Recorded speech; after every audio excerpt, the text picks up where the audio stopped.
بسم الله السلام عليكم ورحمة الله وبركاته. جرى جرتو المان روما كانت الدنيا رت أرقامتان جرى الحمد لله.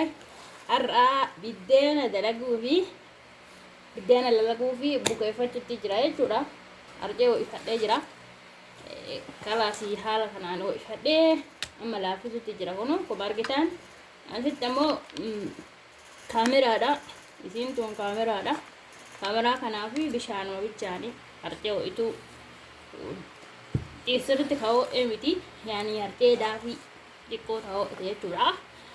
Haala kanaan bukeessitti jira.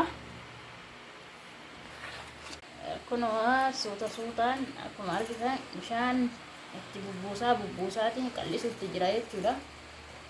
Maaliif akka kurtoo hin taane haala kanaan amma saka xumuraan hordofa.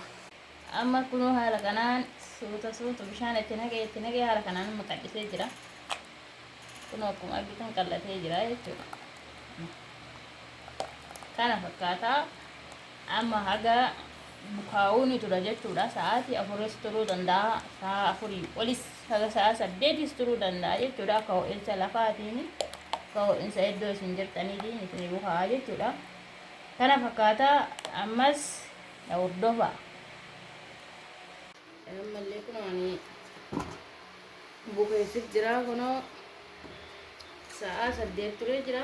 Halkan bukeessee ganama haala kana fakkaata kun kan bukaa'ee kan hocee jechuudha. Kun akkuma argitan kun akka jechuudha kana fakkaata. Ammas hojjechuu fi nama faana tura. Amma godhuuf jira jechuudha. Kun akkanatti eelee kiyyee bitarra haadhee jira. Kun ho'ee amma akkuma argitan kun rigee qulqulleeffadhee jira. Amma itti buusaa jechuudha kun. Haala kanaan itti bu'a. Biddeena jechuun kan biyya keenyaati miti. Kan biyya Saa'udii yookaan biyya Arabaati. Haala kanaan itti cufadha. Kana fakkaata kun. Ammallee na hordofa. Amma kun haala kanaan irraa buqqifadhee jira jechuudha. Kunoo.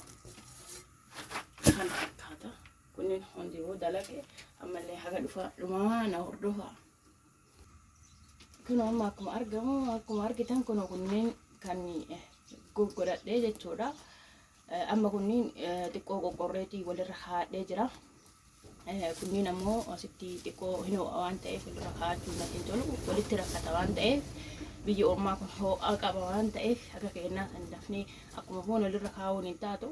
Xiqqoo akkanatti babal'ifneeti yaani waan akka sufuraa ta'uus waan akka jechuun wanuma irra aftanii irra kaa'atan wayii akka aadaa keenyaa yoo jechuun ingiliis qabaatan keessa kaa'atu jechuudha. Kana fakkaata biddeena guyyaa har'aa dalaguuf jedhee kun yoo isinitti tole sheeris godhaa sabiskiraayibis illee godhaa laayikis godhaa isiniin jedha. Nuti baqattummaan biyya ormaa jirra haa ta'uutii aadaa keenyaa seenaa keenyaa hin gannu jenneetiin haala kanaan dalagachuu jirra.